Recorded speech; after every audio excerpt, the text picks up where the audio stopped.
everyone on this fine autumn day. Can you hear me in the back of the room? Joan, you cannot hear me. Okay, so I'll lean in, but I think it will vary according to people's height. So we have a wonderful and very full program today. We have 49 people signed up for this program, and as is typical, people tend to stroll in a bit late. I think it's parking. There's no parking spots. Yeah. So people are having trouble parking. So just to let you know on a logistical note then, for parking, if the parking lot is full, you just go back to the traffic light that you stopped at to get into this parking lot, and you go left, and there's parking down there. So it's, a half a block walk to further parking, and hopefully it won't be too much of an impediment. We have a fantastic group of people gathering here today for this very important and underrated cause. So as many of you know, my own mother, when I was 15 years old, died of a stroke after having only been diagnosed with very out of control hypertension only a few months before that. So this is a cause very near and dear to many of our hearts. In fact, it is an issue for, depending on the new definitions, maybe up to 50% of adults. So one of the things we'll be talking about today is what are those reasonable cut points for measuring performance, for controlling blood pressure, and welcome, Christine. One of the things that I was talking with some of you about prior to the meeting formally kicking off is that in our initial pilot program in San Diego, our cut points were the same for hypertension as they are on your agendas. You'll see at the top of the agenda in that green box what the metrics are. So what we have been working toward for the 10 years that RightCare Initiative has been making these challenges on a statewide basis is blood pressure 140 over 90, blood sugar, HbA1c less than 8, LDL less than 100. So with those standards, and if you all are talking in the back of the room, if you could just keep it down, it would be appreciated. So with those three metrics that you see on the agenda there, as was published in Health Affairs last month, in our initial community where we were able to do a very intensive effort to get approximately 80% of patients to those levels that you see at the top of your agenda, we were able to drive down with the very intense commitment of all the health systems across the region in one county, so that we had approximately 80% of the patients across the county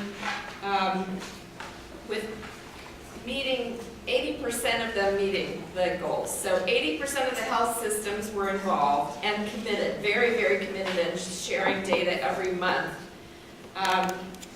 So through meeting those targets that you see there, heart attacks dropped, acute MI hospitalizations dropped by 24% over the first 4 years, and that was sustained at 22% with 2 more years of additional data from the Office of Statewide Health Planning and Development. So our challenge here in Sacramento, frankly, is greater because the boundaries of our community are a little less stark, where in San Diego, The borders are Death Valley to the east, the ocean to the west, Camp Pendleton to the north, and Mexico to the south. So that is a very cohesive community in San Diego County.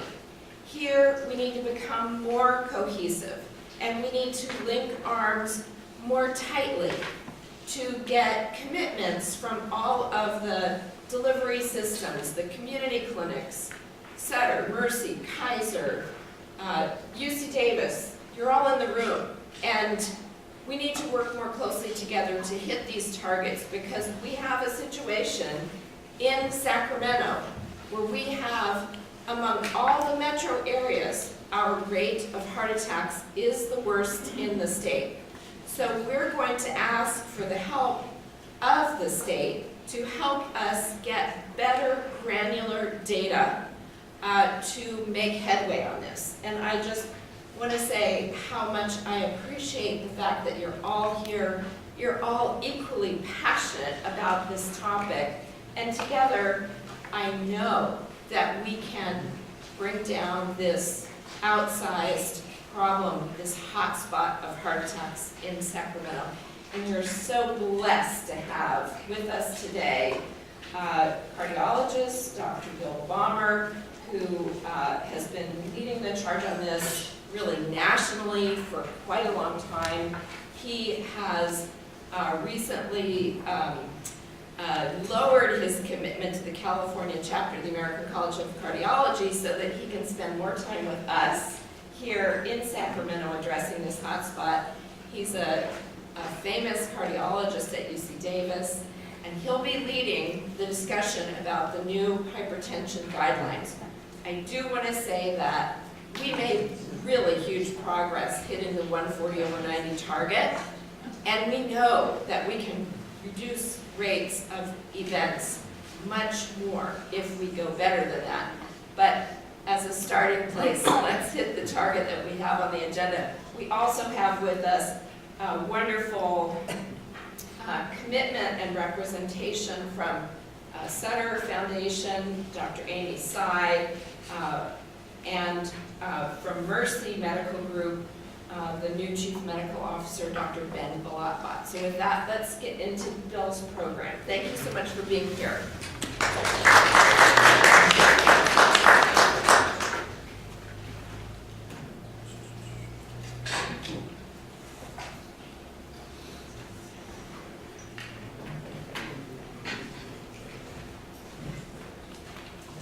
Thank you very much and welcome. And I would like to take a minute to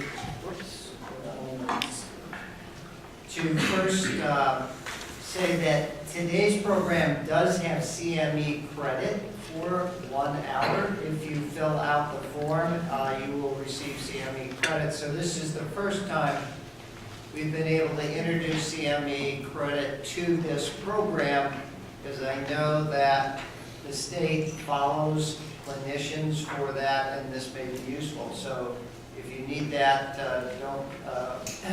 feel free to fill out the form and you'll get CME credit for it. Today's program, we're delighted to have a group of individuals here representing healthcare systems, physicians, etc. We're going to talk a little bit about hypertension.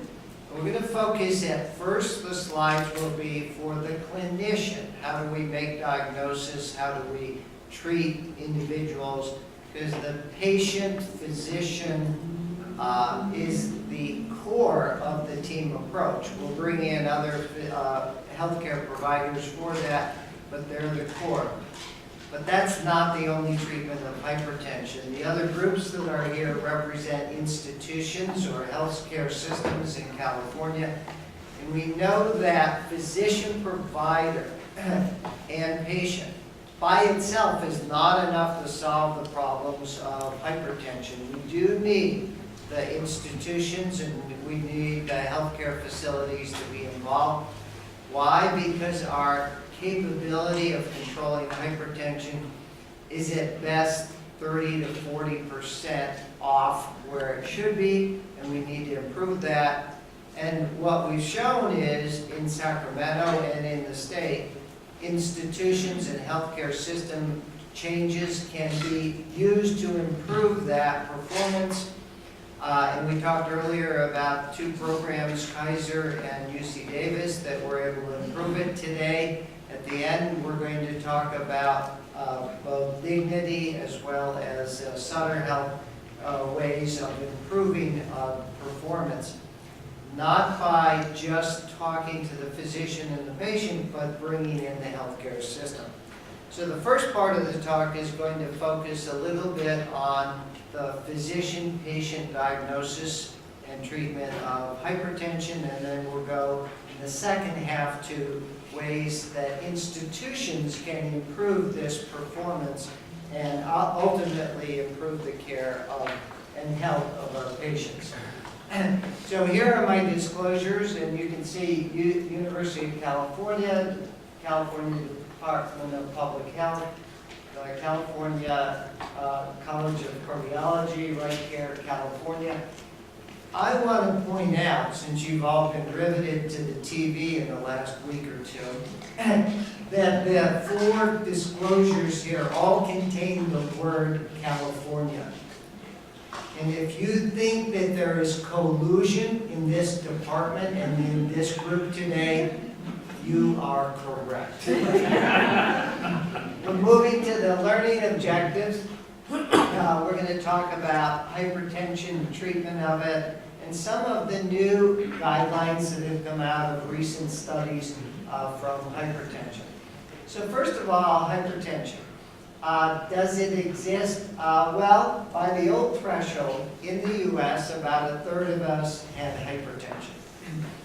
By the new threshold that we'll promote at this program, it's up to 45%. So more of us have hypertension now that the threshold has been lowered to 130 over 80 at this time. 90% of us in this room who achieve the age of 55 will have hypertension during our lifetimes. So it's the one most prevalent disease that we really have available. Now, when we talk about hypertension, there is primary hypertension, which is about 90%, and secondary hypertension, 10% of the individuals. Secondary hypertension is quite complex to manage and diagnose. You can see some of the causes of it listed here. And these causes require physicians and sometimes specialist physicians to complete their diagnosis and treatment. I won't go through each of these, but for every new hypertensive patient or patient with severe or uncontrolled hypertension, a run-through of the secondary hypertension list has to be part of the initial diagnosis and workup of hypertension. There's a lot of weird things here. I'll mention one, pheochromocytoma. I've seen 4 cases of new pheochromocytoma. That's about 1 per decade. It's rare, very rare, but when you see it, it is fixable and curable by making the correct diagnosis, but it requires sophisticated testing and diagnosis for that. Primary hypertension is what affects about 90% of us at this time. And we believe it's mostly related to genetics and to the environment. The interplay of those two is very important. You can see that for environment, diet, especially sodium intake and lack of potassium, are important. Obesity and physical activity are important in creating it. We know there are about 300 genes in the primary individual that contribute to hypertension, but we don't know really which interactions of those genes and what epigenetics or the proteins that correspond or interact with those genes play as important. It's unlikely that we're going to change genes right away. It's unlikely that you're going to change your parents right away. So in most cases, we're faced with treatment of hypertension in this case. Now, at the bottom here, which points to social determinants, is my pointer area. see it here. Can you see it? So the bottom circle here is social determinants. Let's remember that that's also important as well as environment. Health and wealth are related. And so your occupation, your healthcare access make a difference for that. So before I came here, I listened, because I had to drive for our governor's debate that was on this morning. Interestingly, they did not mention while I was there anything about healthcare on that debate, but it is important that we look forward to, in fact, healthcare for the entire state. The diagnosis of hypertension is typically made as an office base. I don't know if you can get me a better pointer. It points to my finger, but I can see the light, but I don't see it yeah, here. it's not on the screen. So Brian, if you've got anything else that would be a better pointer, that would be fine. Including a cane or a walking stick or something like that. So office spaces are typical. That's how most of us are diagnosing it at this time. It's probably not the best way to diagnose hypertension, so self-monitoring at home, meaning you have to get a blood pressure cuff, take it home and measure it. It's probably a better way to go. Telemonitoring is a little bit better. The very best in all trials is the ambulatory 24-hour blood pressure, a cuff that you put on and you wear for 24 hours. When you're sleeping, it detects it. When you're awake, it detects it. And it's able to detect what's called mask hypertension and white coat hypertension and make the diagnosis appropriately. That is clearly superior and has been recommended by both the U.S. Prevention Task Force as well as the ACC-AHA guidelines that we'll go over as the superior way to measure and document hypertension in these individuals. Blood pressure in the office should be sitting, resting 5 minutes without talking to the patient, not having them run in from the parking lot or do something else. And in that situation, they should be relatively quiet at that point.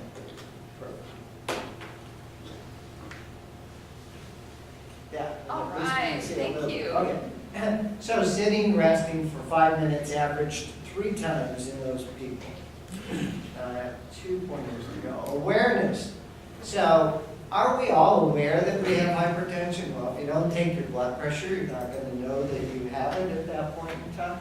So we are known to have improved our awareness in the U.S. From 70 to 84%. So we've improved our awareness of people who have hypertension. It is lowest right now in the Asian population. So we realize that in California, you probably could do more to improve awareness in Asians of hypertension. If you have insurance, you're more likely to be aware of it, 86% versus 70% without insurance. The U.S. at 70 to 80% clearly is better than the rest of the world, where awareness is only about 46%. Treatment of aware is relatively good, but again, in the U.S., we're less likely to treat Hispanics who are aware of hypertension in that case. So in that situation, we have work to do. Why do we have work to do? Well, you can see, if we use our old JNC 7 criteria, about 39% of us were uncontrolled hypertension, even though we were aware of it or at that time. Well, with the new criteria that we'll use that have been introduced by ACC-AHA, the new guidelines suggest that about 53%, or the majority of us with hypertension, are uncontrolled to the target level that we should be going. So this creates an enormous or significant job description for us here to try to improve our control of hypertension. Why don't we control hypertension? A couple of the causes shown here, about 15 of them shown here. Individuals who don't have health insurance are more likely not to be controlled. If we don't detect mask hypertension, we're probably not effectively treated at that time. Patient education are important, absence of home blood pressure cuffs or reporting for it, and provider awareness of target is not there. If we went out on the street, we might find that many of our providers are looking at blood pressure guidelines that they were trained with and haven't updated them to that. So we're looking at a new approach to try to update our providers as well as our patients for education for them.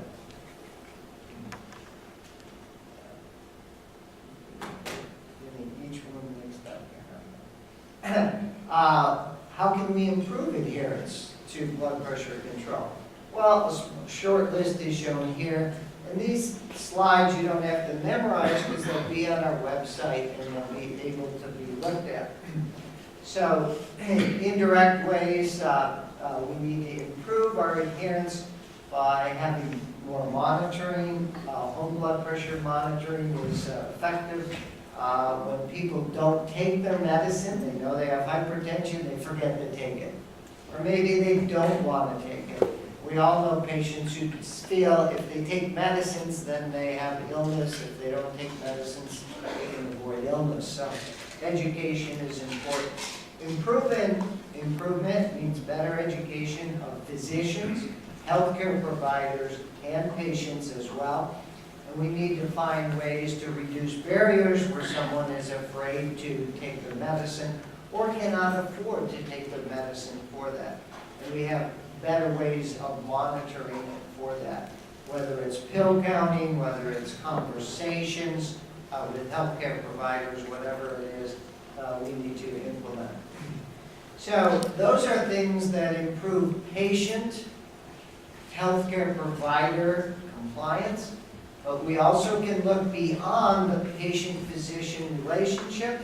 We can look at the community approach, and things in the community that approach is adoption of a chronic care model, team-based approach, community involvement, and items that relate to healthcare policy. And those involve the community. So as it takes a physician and patient and team to improve your blood pressure, it takes a community or a village to help and offer the capability to enhance that patient physician and healthcare provider team. So what is the chronic care model? The chronic care model involves a healthcare system, a delivery system where we enhance delivery system design and support, but it also involves a community for that. If we look on the bottom, we can see it takes an informed, activated patient working with their healthcare physician and a prepared and proactive practice team that is leading to better control and ultimately improved outcomes for those individuals. We are in the day of digital. The system that with slides we're looking at now were electronically sent 2 minutes before I started this to Brian, who loaded them on and got them on here. So everything is digital, everything is Wi-Fi capability. We have that capability, and that should enhance our performance in these areas. So electronic medical records, we all deal with it.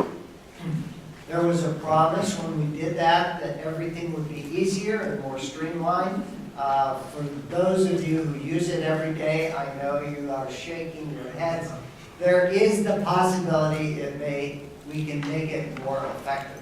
There's no reason if we're entering data on all of our patients in the clinic or in the office that we can't use that, and that electronic system can't recognize and flag us when patients are not compliant, when they're not achieving control, and can flag that to our healthcare system that we can address it. So we have to enhance our electronic medical record capability so that it's a much more functional tool for us in assisting rather than just a onerous way of inputting data. That data should be used not only for a patient across the healthcare system, but big data across the state and the country can lead to study of interactions that we have no idea are effective at this point in time. So I think that by looking at this as it goes up to big data, we'll find far more information than we can by some of our research studies today. Electronic medical records, telemedicine, telephone interventions have been shown to be important. And today we have, as of yesterday, 107 blood pressure apps that you can go on right now to your app store and load that will help facilitate your management and diagnosis for hypertension for both the provider and the patient. So it's out there. And lifestyle counseling is important for many individuals as well. So here in summary is what we have talked about on the left, hypertension awareness. It varies with age, sex, and ethnicity, as we've talked about. We've identified a couple of ethnic groups where it's less aware, and we could really improve the gap by addressing those areas. Provider system factors that are involved.